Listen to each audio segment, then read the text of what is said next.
January 6, 2021, is a day seared into American memory, a day of chaos at the U.S. Capitol. The world watched in disbelief as protesters stormed the halls of Congress, shattering the sense of security that had long surrounded this symbol of American democracy. The images from that day, broken windows, frantic lawmakers, and crowds surging through the rotunda, became instantly iconic, replayed endlessly on screens across the globe. For years, the story seemed settled, shaped by endless footage and official investigations. Committees pored over evidence, and the public was told a clear narrative, a spontaneous eruption of violence, with law enforcement caught off guard and struggling to respond. But in September 2025, Blaze News dropped a bombshell. Unnamed congressional sources claimed the FBI had 274 plainclothes agents at the Capitol during the riot, far more than anyone imagined. This number dwarfed previous estimates and raised immediate questions about the true extent of federal involvement that day. This revelation reignited fierce debate. Were these agents just observers, quietly gathering intelligence, or did they play a more active role in the unfolding events? Theories and accusations began to swirl, with some suggesting the agents may have influenced the crowd or even escalated tensions. The timing, nearly 5 years later, with Trump back in the White House and many January 6 convictions pardoned, only deepened the controversy. The political climate was already charged, and this new claim added fuel to an already raging fire, dividing Americans even further. If true, the claim forces a re-examination of what we thought we knew and puts pressure on federal agencies to explain their actions that day. Lawmakers and journalists alike demanded transparency, calling for new hearings and the release of classified documents. The specific number, 274, moves the conversation from vague suspicion to a demand for concrete answers. It's no longer just speculation. Now, there's a figure to investigate, a detail that can't be ignored. Now, the public is left asking, who were these agents, what were they doing, and why was their presence kept secret for so long? As the nation grapples with these questions, the story of January 6th is once again thrown into uncertainty, and the search for truth continues. In response to the explosive Blaze News report, the public and media immediately demanded answers from federal authorities. The story reignited a long-standing debate about the FBI's presence and actions during the January 6th Capitol riot, prompting renewed scrutiny of official statements and government transparency. Attention quickly turned to the FBI and Department of Justice's previous statements, as people searched for clarity amid swirling rumors and speculation. A December 2024 DOJ Inspector General report had found no evidence of undercover FBI employees mingling with the Capitol crowd on January 6. The report was meant to put conspiracy theories to rest, but it left some questions unanswered for critics and skeptics. Former FBI Director Christopher Wray, under intense questioning from Congress, repeatedly denied that the FBI had any undercover operation in place that day. He insisted the Bureau's role was strictly reactive, not proactive, and that agents were not embedded in the crowd before the violence erupted. But in September 2025, new FBI Director Kash Patel offered a different account.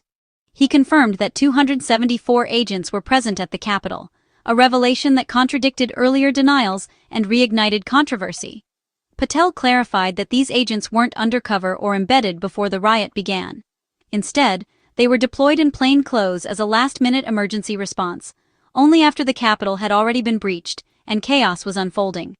Most of these agents arrived around 2:30 p.m., joining the effort to regain control of the situation. Their deployment was described as a desperate, chaotic move, far from a pre-planned covert mission, but rather a rapid reaction to an escalating crisis. Patel openly criticized his predecessor, Wray, for failing to be transparent with the public. He argued that this lack of clarity and openness from the FBI leadership had fueled years of public speculation and mistrust. The debate now centers on whether the FBI's actions were simply an emergency response to an unprecedented event, or if there was something more secretive and premeditated at play. Lawmakers, journalists, and the public remain divided. Ultimately, the distinction between a covert undercover operation and a plainclothes surge in response to crisis remains at the heart of the controversy, shaping public perception and fueling ongoing debate about government transparency and accountability. The news of 274 plainclothes agents was political dynamite, and President Trump seized on it. Trump, back in office, called the agents potential agitators and demanded a full investigation. He accused the FBI of corruption and vowed to uncover the truth, energizing his base. Trump's response wasn't just rhetoric. He used the revelation to justify his sweeping pardons for January 6 defendants, framing them as victims of a tainted investigation. Only a handful convicted of the most serious charges were excluded from clemency. Trump also linked the controversy to broader claims of FBI misconduct, citing the recent indictment of former Director James Comey. For Trump and his supporters, the agent revelation is proof of a deep state conspiracy and a challenge to the FBI's credibility. To make sense of the controversy, it's crucial to understand the terms plainclothes agents, undercover agents, and informants. These roles are often confused in public debates, but each has a distinct function and legal status within law enforcement operations. By breaking down what each term really means, we can better understand the facts behind the headlines and avoid falling for common misconceptions. Plainclothes agents are law enforcement officers who are out of uniform. They might dress like ordinary citizens to blend in, but they still act openly as police, often for observation, surveillance, or security at public events. Their authority is the same as uniformed officers, and they do not hide their law enforcement status if questioned. Undercover agents, on the other hand, take on false identities and work covertly to infiltrate groups or criminal organizations. This is a highly regulated and secretive role, requiring special training and strict oversight. Their goal is to gather evidence from the inside, often at significant personal risk. The DOJ's Inspector General found no evidence of undercover FBI agents at the Capitol on January 6. This official finding is important because it directly addresses widespread rumors and speculation about the FBI's involvement that day. Informants, also known as confidential human sources, are private citizens who provide information to the FBI or other agencies. They are not law enforcement officers, but they may be paid or offered leniency in exchange for their cooperation. Informants can be crucial in investigations, but their role is fundamentally different from that of agents. The government has confirmed that informants were present in the January 6 crowd, gathering information. However, it's important to note that these individuals are not FBI employees, and their presence does not mean the FBI orchestrated events. These distinctions matter. Plainclothes agents are not necessarily undercover, and informants are not agents at all. Each role has different responsibilities, oversight, and legal boundaries. Confusing these roles fuels misinformation and political spin, making it harder for the public to separate fact from fiction. Misunderstandings can quickly spread, especially in heated political climates. Understanding who did what is key to evaluating both the official statements and the new claims. Careful analysis helps us see through speculation and focus on verified facts. Clarity on these definitions is the first step toward the truth. Only by knowing the real differences can we have informed discussions and reach sound conclusions about what happened. While debate rages over agents, one fact is clear. The FBI had informants in the crowd on January 6. A 2023 DOJ Inspector General report confirmed 26 confidential informants were in D.C. that day. Of those, 4 entered the Capitol as the riot unfolded. Only 3 were specifically tasked to monitor the protest. The rest were there for their own reasons, but still reported to the FBI. This wasn't a massive, coordinated surveillance operation, just a handful of sources already under investigation. The presence of informants is standard law enforcement practice, but it raises questions about what they reported and how the FBI used that intelligence. The difference between informants and agents is crucial. Informants are not law enforcement. The confirmed use of informants answers some questions, but leaves others, like the FBI's response, unresolved.